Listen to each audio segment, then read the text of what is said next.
السلام عليكم ورحمة الله وبركاته. وانا سلامي أصحاب تالكن كوهدا ميلكستو أتجوتان سلامك بعدي قصدينا ما تحيكو صابسن تاهي قبرد نيرسا أي كود عضي وانا قصة عبرة قادة شمال انتانا قصدنا كودا قلين أتاد شالنك كوعسب تا سبسكريب بسارسا قنباليت كافرانسا إسلام وقتي هنسول النبا سيدا موقالة أد أولي سعتد اينا كوسو قاعدان haddaba haddii aad hore noola joogtana muuqaalka leed basaaraysaa haddaba waxaa jira asxaabta dad ka mid ah inta muuqaalada iska daawadaan oo hadhowna iska dhaafo maxaa leed bayna saareen intay daawadaan bay iska dhaafo markaan waxay noqonayaan dadaalkii aan ku soo bixinay muuqaaladii xogayaan qisooyinkan xogahooda waqti badan bay ku qaadataa markaan aan soo raadinayo xaqiiqo inay yihiin marka dadaalkaas wuxuu noqonaya hal bacaad loo lisay haddaana leed saarin muuqaal marka sida anagana dhiirigelin nagu noqoto muuqaaladana muuqaalkan dad badan u gaadho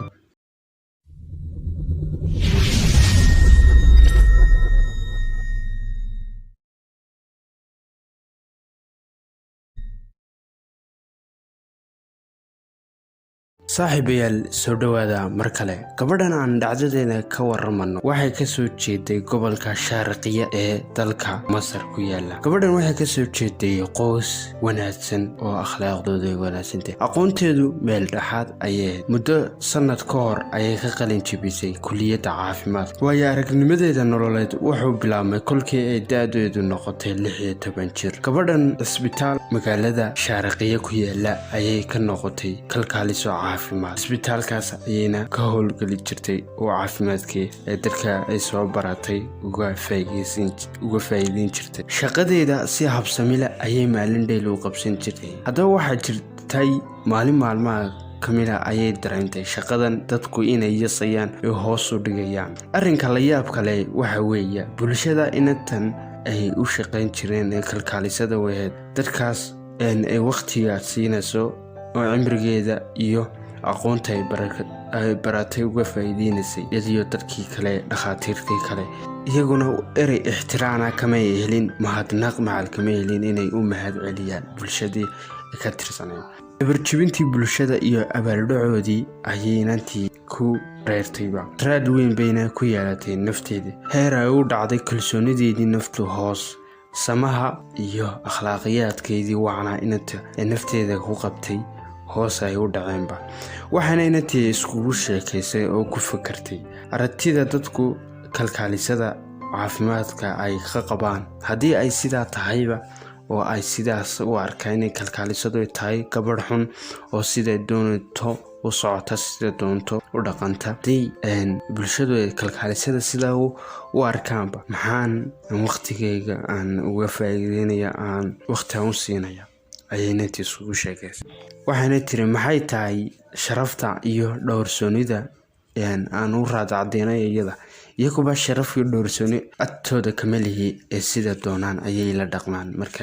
markaan shaqada kalkaalinimo aan ku jiro wax qadarina kama heli jirin sida iyadu sheegtay weeye waxay tiri inantu muddo kadib dabadeed waxaan bilaabay in aan dhafro oo aan saamileeyo ilbiriqsi kasta oo nolosheeda ka mid ah bay tiri waxaan ku qaadan jiray raaxo tamashlayn inaan iska raaxayso ilaa maalintii dambe inantii ay kasoo caqliyeysatay markay da'deedu gaadhay 27 jir ayay markay gaadhay ayay kasoo caqliyeysatay inanteedii in waqtigii cimrigeedu sii socdo waxay tiri markaan noqdo 17 jir weli maanan helin nin nolosha ila wadaaga oo gacaliyo aan isguursano aan gurka ku nagaado waxay tiri dhammaan ragga aan wada yaqaanay haddaan guursan lahaaba waxay wada haayeen rag khiyaamoolayaala naxariisinta dumarka u muujiyaan kadibna hadhow markay dantooda ay ka dhammaystaan ku gacan seedha ayay u badnaayeen markay siday nolosheeda ahayd iyadoo haddaba waxay isku bedeshay inan lahaysiyada inantii kalkaalisadaheed waxay ka dhammaan weedayba meelaha lagu raaxaysto tumashada oo tumasho tago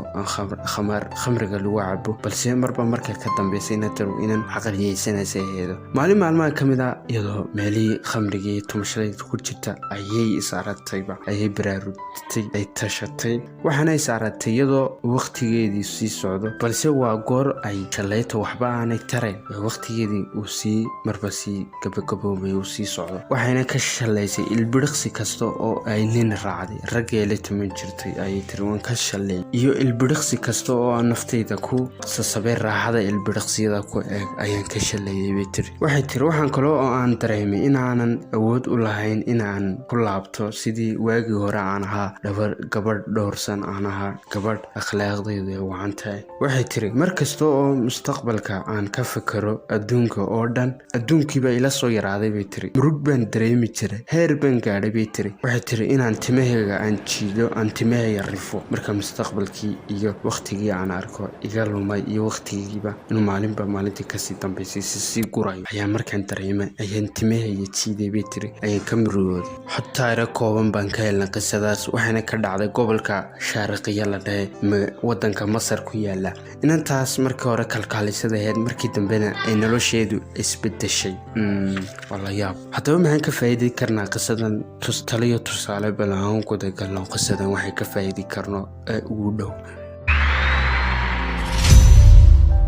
ugu horreyn inantan nolosheeda waxaa bedelay wax kale ma aha, waa bulshadii ka dhowaa ayay ixtiraam ka heli wada. ixtiraamku waa qaali, balse waxaa nasiib daraa in bulshadaas inanta sidaa ula dhaqmay qaar la mid ah ay bulshadeena Soomaaliyeed ay ku dhex jiraan. dadka waxaan leeyahay ilaa nabi calayhi salaatu wasalaam wuxuu yiri hadalka wacan waa sadaqo, ama hadal wacan ku hadla ama iska aamusu yiri. marka dadkeenu way jiraan dad dadka yaasa, dadka caaya, dadkaan si wacan ula dhaqan. dadkaasna waxaan leenahay ama dadka hadal wacan ku dhaha ama afkiina ka haysto, afkiinaas laga nabad galo. nabi calayhi salaatu wasalaam waa ka yiri muslimka dhabta waxa weeye kay carabkiisa iyo labadiisa gacmood ay ka nabad galaan muslimiinta ayaa muslim dhab ah. marka ay isku dayno inay dadka waxay tari karnana ay tarno, qofku markuu wanaag sameeyana aan ku dhiirigelinayno ku sii socdo, balse aanan hadallo